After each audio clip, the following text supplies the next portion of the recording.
Salve, pessoal, sejam todos bem-vindos. Hoje é dia de fórum aqui no Eleva Fórum Empresarial. O Eleva é esse ambiente aqui para desenvolvimento de empresas, de profissionais, de empresários.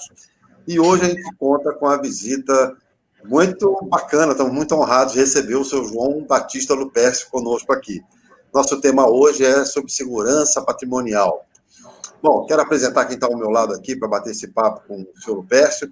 Eu tenho aqui o professor Devanir Alves Barbosa, um especialista em tributos e na área de custos também. Tem aqui a Rose Tomás, uma especialista na área de atendimento. E temos também a nossa especialista na área de gestão de empresas familiares e também na área de serviços, a Carol Vendameto.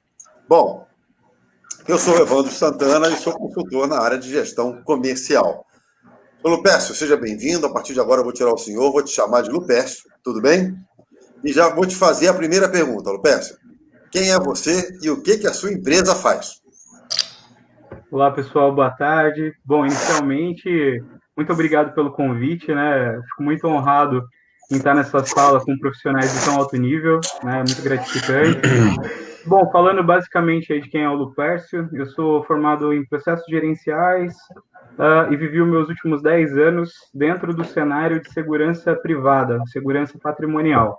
Então, fiz alguns cursos em 2010 e iniciei na área motivado pelo meu irmão, né, na área de operação, e vivi dentro de organizações como CLT, no cenário operacional até o âmbito estratégico. Há 2 anos e meio, mais ou menos atrás, eu fui motivado por um grande especialista do cenário de riscos, né, que é um grande amigo, e me tornei empresa, né, viramos a JL Gestão.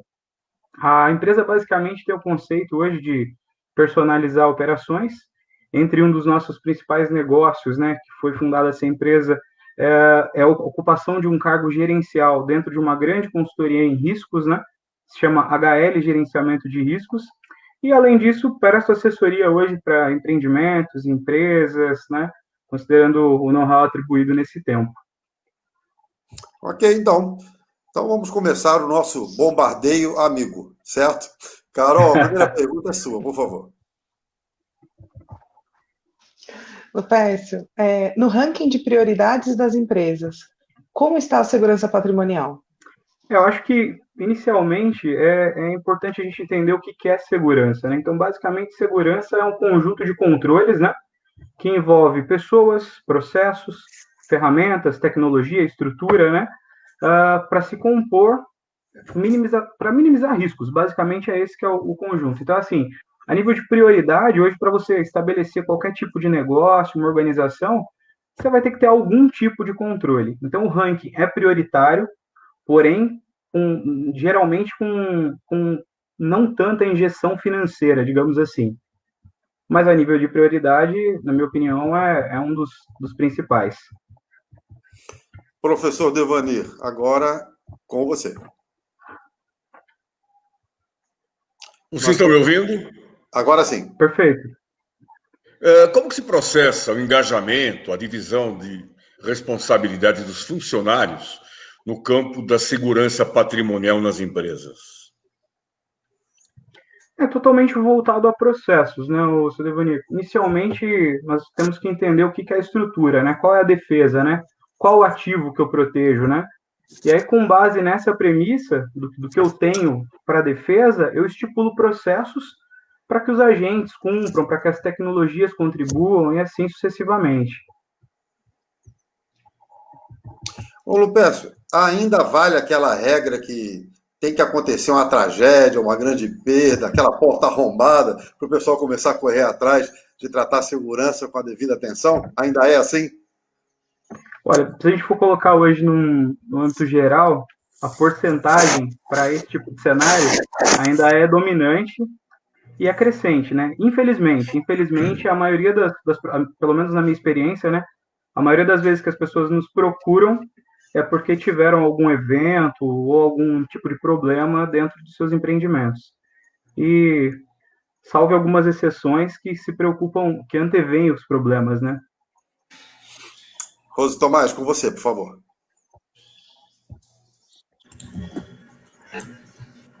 são as fases que envolvem o desenvolvimento e a implantação de um projeto de segurança? Bacana, Rose. Bom, basicamente, quando nós falamos de um projeto de segurança, nós partimos da premissa análise de riscos, vamos dizer assim, né? Quando nós tratamos segurança, tratamos riscos, né? Não tem como ter isso paralelo. Então, inicialmente, existe o levantamento de todos os fatores de riscos, né? Então, nós chamamos de fatores de riscos todos os tipos de coisas que podem impactar em alguma coisa no empreendimento. Então, nós fazemos uma balança, né, do levantamento desses fatores versus o quanto eles impactariam, seja na operação, na vida da organização, né, ou até das pessoas, dependendo do tipo de negócio. Uma vez isso mapeado, gera-se, né, uma matriz, e através dela nós priorizamos quais são os principais fatores de riscos que nós temos que conter para se ter um nível de risco aceitável na organização, na empresa, na indústria, enfim. Professor Devani, por favor. Pércio, nas empresas de pequeno e médio porte, que é o foco do Eleva Fórum Empresarial, o que é necessário para que um sistema ou um projeto de segurança patrimonial seja adequadamente implantado? Seu Devanir, pergunta fantástica, né? Na minha opinião, eu acho que tudo deve partir de um projeto, né? Eu costumo brincar com os meus clientes que quando nós vamos construir uma casa, por exemplo, tudo parte de um projeto arquitetônico, né? Na segurança não é diferente, né? Então, eu acho que as empresas costumam implantar, às vezes, com opiniões internas, vamos colocar uma câmera, mas assim, sem precisão de que aquilo vai prevenir de fato. Então, na minha opinião, acho que independente do porte da empresa, tudo deve começar pelo pilar principal, que é a análise de risco, é o projeto, né? Então, acho que a partir de mensurar, você tem até uma estratégia financeira que pode ser positivo. Tem empresas, por exemplo, que tem, né, segurança nunca é demais, digamos assim, mas nesse período de otimização que nós estamos vivendo, muitas vezes você faz análise de risco até para tentar reenquadrar seus custos, às vezes você já está numa situação boa, então nada como ter um especialista para julgar ali qual é o status de segurança da empresa poxa, tá tudo ótimo ou não, né? E o principal, né? O quanto o empresário, mediante os ativos que ele tem, ele permite perder, né? Então, quando nós falamos de vida, é imensurável, quando nós falamos de ativo, tem essa questão do produto, né? O quanto eu aceito perder, né? O quanto eu aceito o risco. Basicamente é isso. Rose Tomás, é com você. E em quanto tempo é possível considerar que a empresa está madura o suficiente no estudo para que se considere esses riscos estão controlados, se os riscos estão controlados?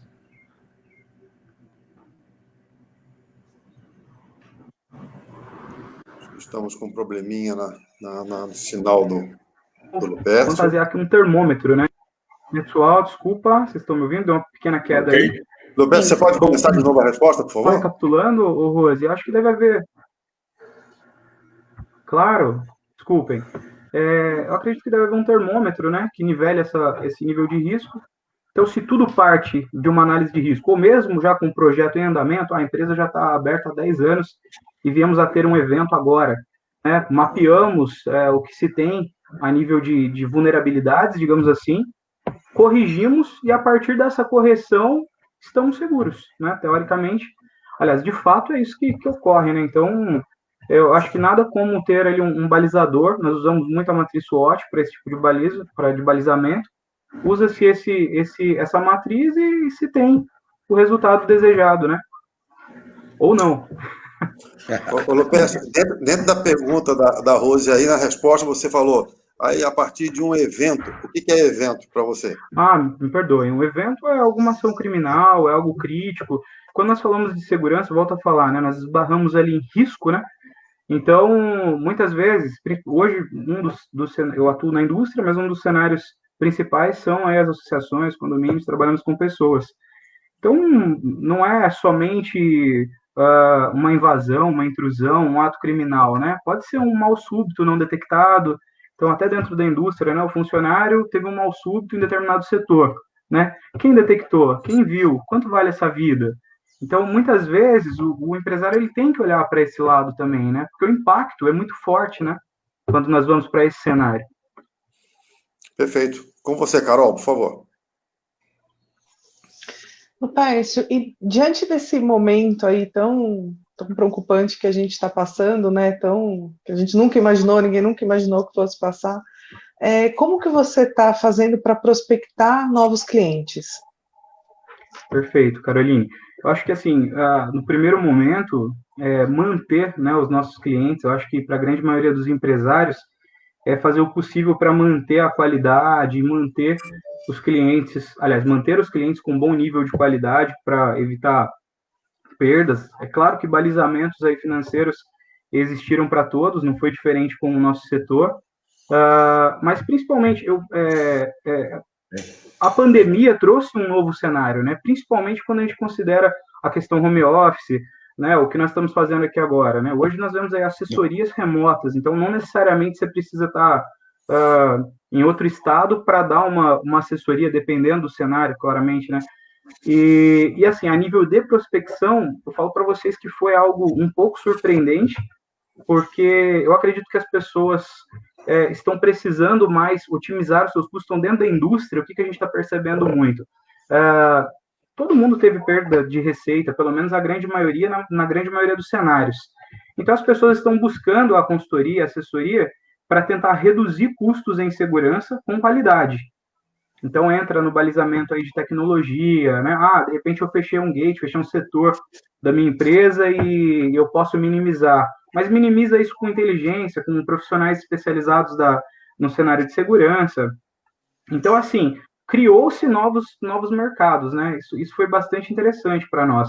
Mas a nível de prospecção, né, a ferramenta remota foi fantástica. Então, para o público que a gente atinge hoje, né, que é principalmente, né, além das empresas, todos os profissionais que estão em home office, está mais prático de fazer uma reunião. Então, por exemplo, aquele gestor de facilities que eu precisava falar com ele, a agenda dele era extremamente restrita e a minha logística de chegar até ele era muito complicada, digamos assim, ficou fácil agora com home office, não tem mais desculpa para não fazer reunião. Nós estamos trabalhando mais, acho que vocês devem ter percebido, né?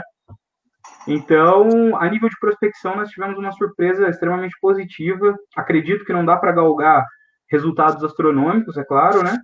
Mas a nível de prospecção, a gente está muito positivo com tudo isso que está acontecendo. Lupércio, eu não sou especialista na sua área, né?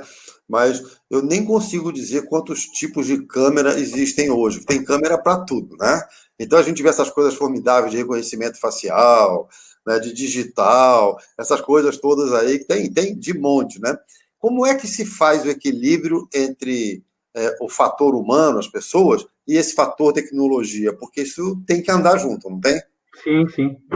Eu acho fantástico esse tipo de pergunta, porque é muito convencional, né? Sempre que nós vamos para algum empreendimento, eu falo para vocês que ainda, na minha concepção, ainda estamos...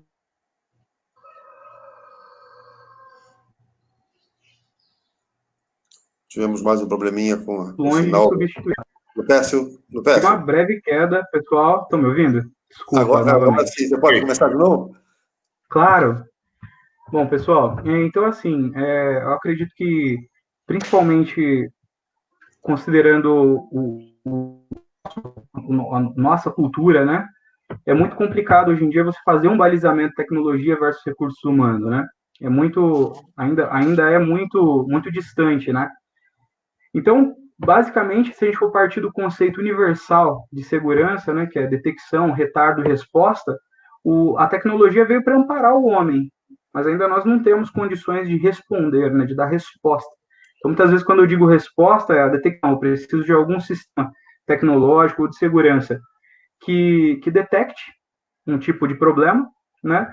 Eu vou retardar, então, de alguma forma, eu vou atrasar esse tipo de risco, né? E vou responder sobre ele se ele virar um risco de fato, se esse fator de risco virar um risco. Então, assim, quando você vai fazer o equilíbrio, tem que ter esse conceito andando pleno. Então, em alguns cenários, a tecnologia vai se sobrepor, né? Então, nós vamos falar de uma faixa perimetral. É impossível o olho humano monitorar presencialmente, né? Um Honda, né? Presencialmente, ele cuidar de um perímetro, muitas vezes muito grande.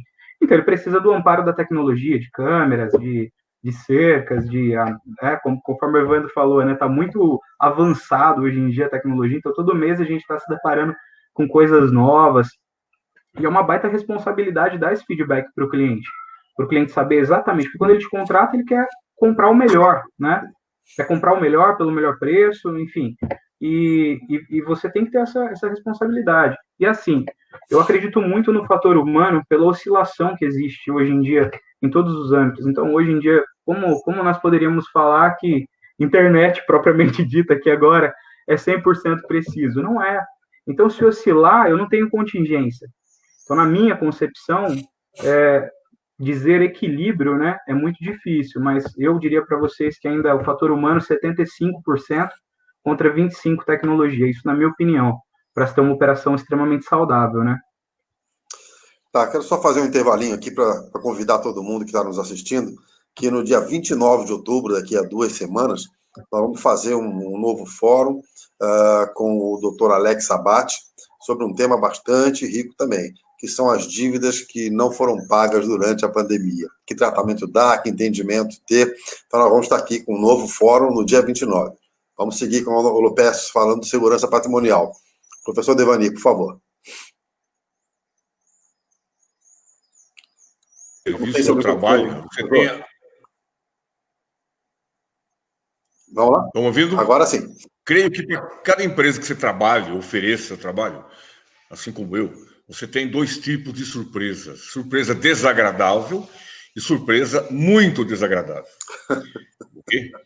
Muito bem. E aí você tem que personalizar o atendimento. Como é que você faz para que você tenha ou possa ter uma administração personalizada? Qual é a sua estratégia?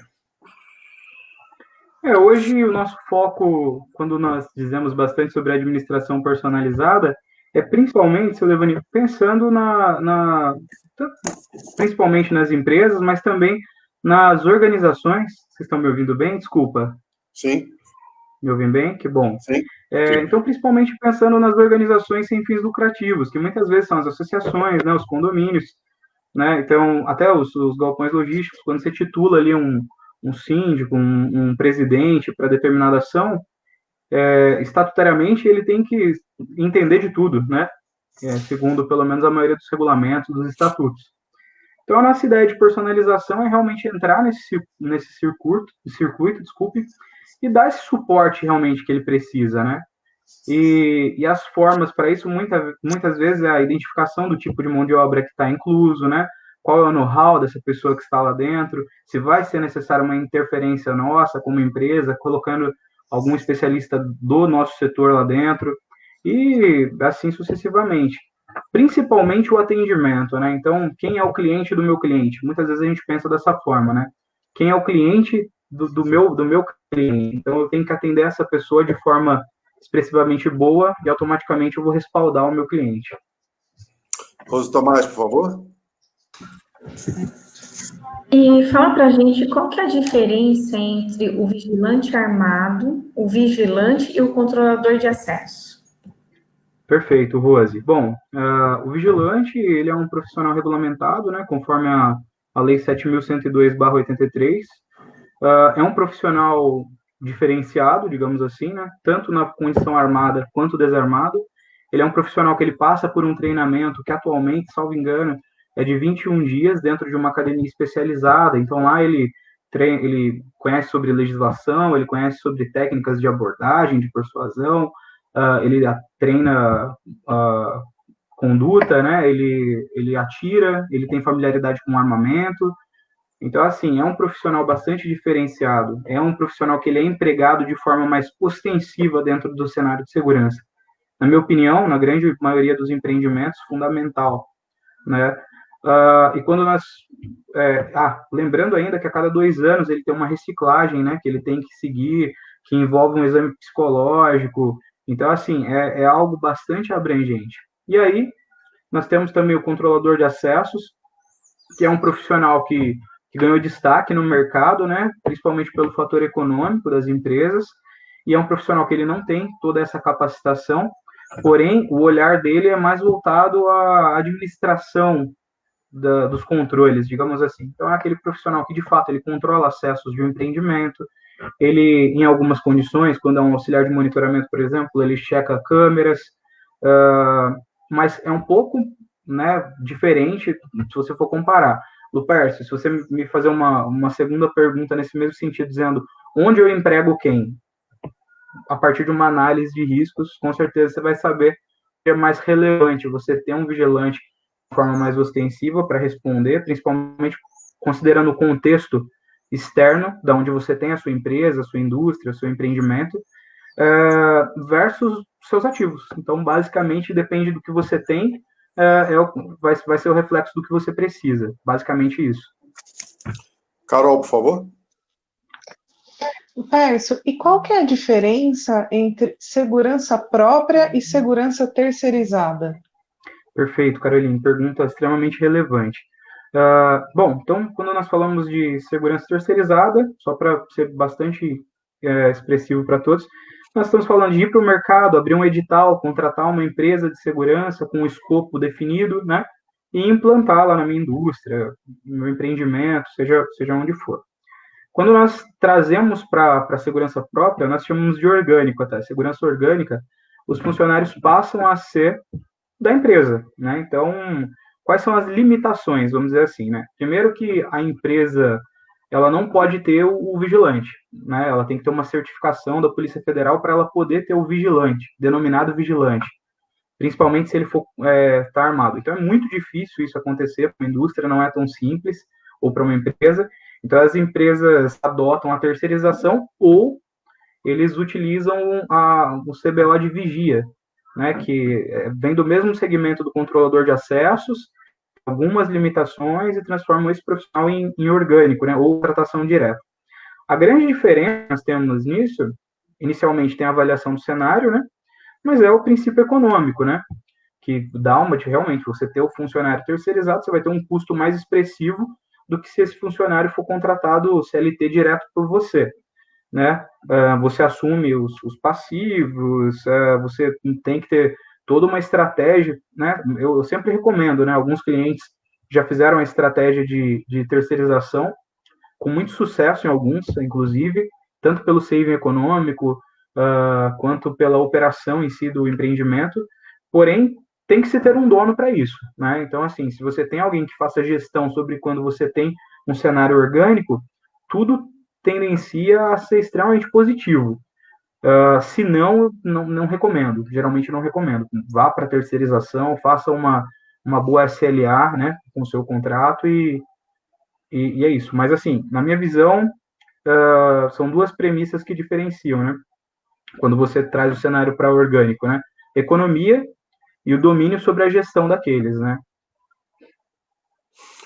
Foi claro? Né? Acho que sim. Perfeito, perfeito. Roberto, apesar de tudo que nós estamos vivendo, eu acho que você tem conhecimento que nós continuamos abrindo empresas todo dia nesse país, e muitas, estamos abrindo muita empresa, né? Então começa uma empresa, começa a operação, aquelas preocupações com vender, comprar, operar e tal. Em que momento você acha que surge esse tema da segurança patrimonial? Em que momento que ele deve entrar na empresa? Vou falar a minha opinião, né? Eu acho que tem que ser inicial.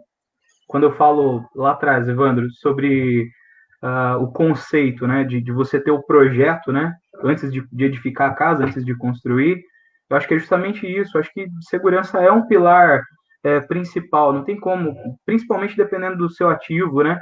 Não tem como hoje em dia você passar a chave e ir embora, né?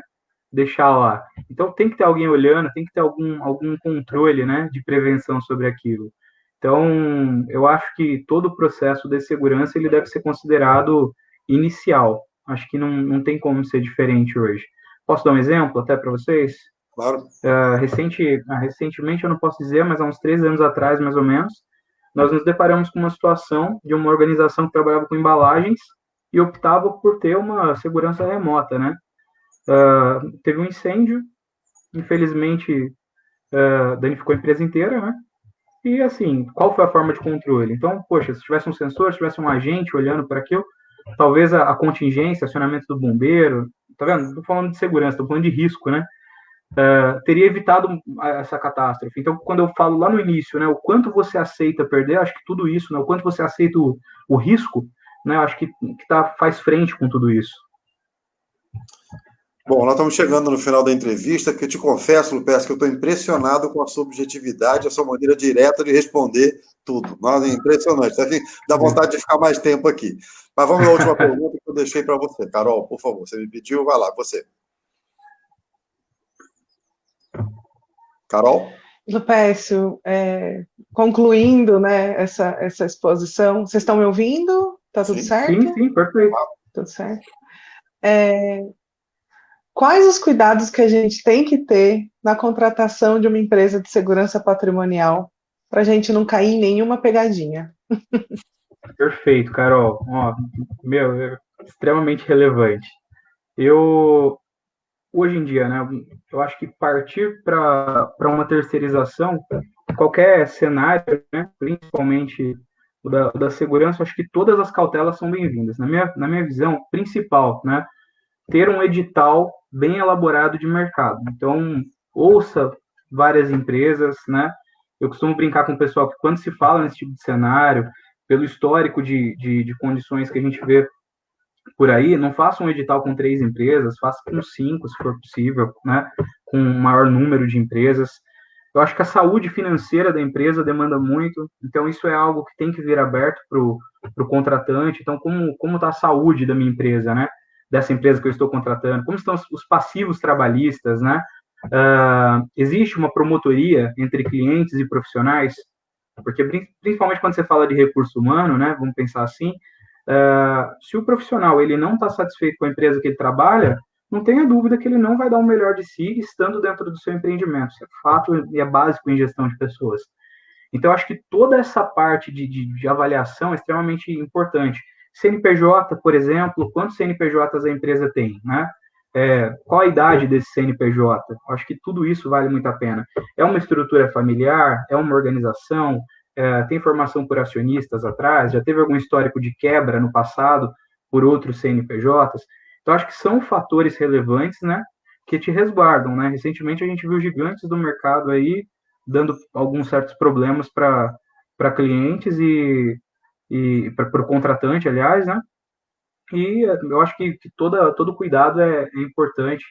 E principalmente, né, todos sabem, né, o acordo de serviço, então o SLA, digamos assim. Então, um contrato bem elaborado, com premissas financeiras, porque eu acho assim, nós temos a nossa cultura que, infelizmente, nós só diminuímos a velocidade no radar quando nós somos multados. Então, não é diferente aí com as empresas. Eu acho que tem que ser um contrato bem rígido, e quem oferta qualidade, eu adoro dizer essa frase, quem oferta qualidade não tem medo de multa, né? Então, eu acho que se você segue todas essas ações, é muito difícil você ter problema com uma empresa, né? Com todas essas pesquisas. E se ficar na dúvida, contrata a gente que a gente resolve para vocês também. Tá bom? Vamos, muito bom. Vamos para as considerações finais desse fórum aí sobre segurança patrimonial. Professor Devani, suas palavras para terminar. O que você me diz?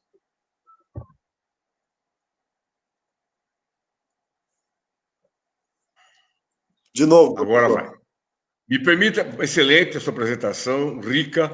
Me permita acrescentar no que tange a terceirização, de que ao terceirizar, não creia em milagres. É comum as empresas, ao oferecerem trabalho, oferecerem milagres. Isso chama-se dor de cabeça a curto prazo, ok?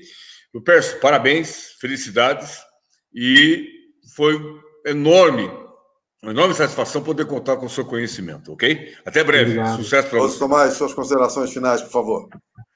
Eu gostaria de agradecer e falar que foi realmente enriquecedor. Eu particularmente não conhecia sobre esse assunto, e a gente vê o quanto é pertinente, e é um conteúdo riquíssimo aí para quem está assistindo. Tenho certeza que vai agregar bastante conhecimento. Muito obrigada, viu? Carol, por favor, suas considerações finais. Pécio, muito obrigada por todas as informações, foram extremamente elucidativas. Eu acho que a gente ainda não leva a segurança no que precisa, né, como primordial, como algo primordial, e tudo que você falou para a gente foi muito elucidativo. Muito obrigada, viu, e muito sucesso. Lupércio. Agradeço. Lupércio, gostou? Valeu? Demais! Demais, pessoal. Queria agradecer, volto a falar. Para mim é uma honra, né? Estar aqui com profissionais de tão alto nível. E, poxa, só gratidão por esse momento com vocês. Tá bom? Bacana. Bom, quero agradecer a todo mundo que está assistindo com a gente, quero agradecer todos os nossos elementos aí do Eleva, e lembrar, então, do próximo fórum, que vai ser no dia 29 de outubro, que vai falar sobre, com o Dr. Alex Abate, sobre dívidas não pagas na pandemia. Gente, muito obrigado, um prazer ter vocês aqui, e até a próxima. Até logo.